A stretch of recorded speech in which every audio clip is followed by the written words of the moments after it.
এই জনাব হুমায়ুন কবির, এই প্রশ্নটা আপনার কাছে আছে যে আসলে কি শিক্ষা হলো এই কাশ্মীরকে নিয়ে একবার না বারবার আসলে যুদ্ধে জড়াচ্ছে বা সংঘর্ষে জড়াচ্ছে দুটি দেশ। এ, তাদেরকে শিক্ষা হলো কাশ্মীরকে নিয়ে হানাহানি কি বন্ধ হবে? এটি একটা, আর ওই প্রশ্নটাও রয়ে যাচ্ছে যে আন্তর্জাতিক সমীকরণ আপনি কেমন দেখেন, মিত্র কার মিত্রকে সেটি স্পষ্ট হলো। আপনার শেষ প্রশ্নটা দিয়ে শুরু করি। এখানে যদি তুলনামূলক বিচার করি, তাহলে পাকিস্তানের সাথে চীনের যোগাযোগ বা চীন পাকিস্তানের সমর্থনে যে দৃঢ়তা নিয়ে এগিয়ে এসছে, সেটা চীনা সরকার বলেন, চীনের নাগরিক সমাজ যেটুকুই আছে, চীনারা সামষ্টিকভাবে কিন্তু পাকিস্তানের পক্ষে অনেক শক্তিশালীভাবে অন্তত দৃশ্যমান হয়েছে।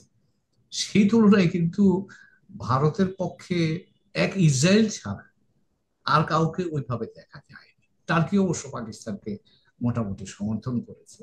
তো আমি টার্কিটা বাদ দিলাম, কিন্তু বৃহৎ শক্তির প্রেক্ষাপটে যদি দেখেন, মার্কিন যুক্তরাষ্ট্র যেমন কালকে ঘটনাটা ঘটার পরেই প্রেসিডেন্ট ট্রাম্প কিন্তু বলছিলেন শেমফুল, সেটা ভারতের অ্যাকশনের প্রেক্ষিতে কিন্তু বলেছেন কথা। হুম।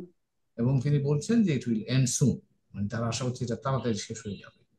তো সেই জায়গায় আমার ধারণা যে তিনি যদি ভারতকে সমর্থন করতেন, তাহলে ভারতের জন্য ভারতের অবস্থাটা শক্তিশালী হতে পারত। কিন্তু তার মন্তব্য থেকে মনে হয় না যে তিনি ভারতের এই বিষয়টাকে সমর্থন করছেন। রাশিয়ার দিক থেকে যদি আসে, রাশিয়াও আম, রাশিয়া কিন্তু বলছে তারা দুতিয়ালি করতে চায়, কারণ সেই হুম। 1965 ওয়ারের পরে কিন্তু সেই তাসখরণ চুক্তি হয়েছিল রাশিয়ার উদ্যোগে। তো রাশিয়ার এই এই ধরনের কাজে পাকিস্তান এবং ভারতের মধ্যে দুতিয়ালি করার আগের দৃষ্টান্ত আছে। তারা সেটা আবার অফার করেছে।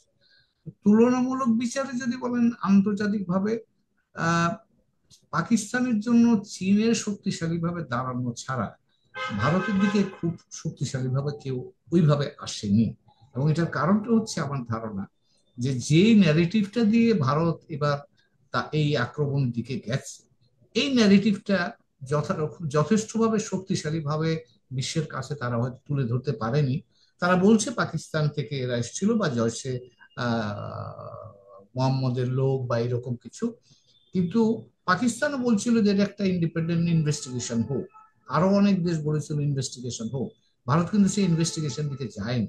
তারা যুক্তি দেখাচ্ছিল যে আগেও এরকম আমরা ইনভেস্টিগেশনের জন্য পাকিস্তানের সহায়তা চেয়েছি, পাকিস্তান সহায়তা দেয়নি, কাজে এটা নিয়ে আমরা আর ফার্দার যেতে চাই না।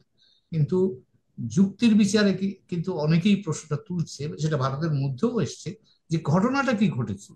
এটা কি, অনেকে বলছে এটা ফলস ফ্ল্যাগ অপারেশন কিনা, অনেকে বলছে এটা জেনুইনও হতে পারে। তো কাজেই এই জায়গাটাতে আমার ধারণা ভারত তার ন্যারেটিভটাকে খুব শক্তিশালী ভাবে পৃথিবীর কাছে তুলে ধরতে পেরেছে বলে আমার মনে হয় না। এবং না হওয়ার ফলেই কূটনৈতিক ভাবে যে সমর্থনটার প্রয়োজন ছিল, সেই সমর্থনটা কিন্তু ভারত পায়নি। এমনকি নিরাপত্তা পরিষদেও, যদিও পাকিস্তান এখন নিরাপত্তা পরিষদের অস্থায়ী সদস্য, কিন্তু তারাও বলছে যে আলাপ আলোচনার মধ্যে দিয়ে বিষয়টা শেষ করা হোক। জি। জাতিসংঘের সেক্রেটারি জেনারেল বলছে, মার্কিন যুক্তরাষ্ট্র বলছে, চীনও বলছে। তো কাজেই আমার ধারণা যে ভারত যেভাবে অ্যাগ্রেসিভলি বা একটু জোরালো ভাবে পাকিস্তানকে সায়স্তা করতে চেয়েছিল, এবং তার জন্য যে কূটনৈতিক ব্যাকআপটা দরকার, আমার কাছে সেটা দৃশ্যমান হয়।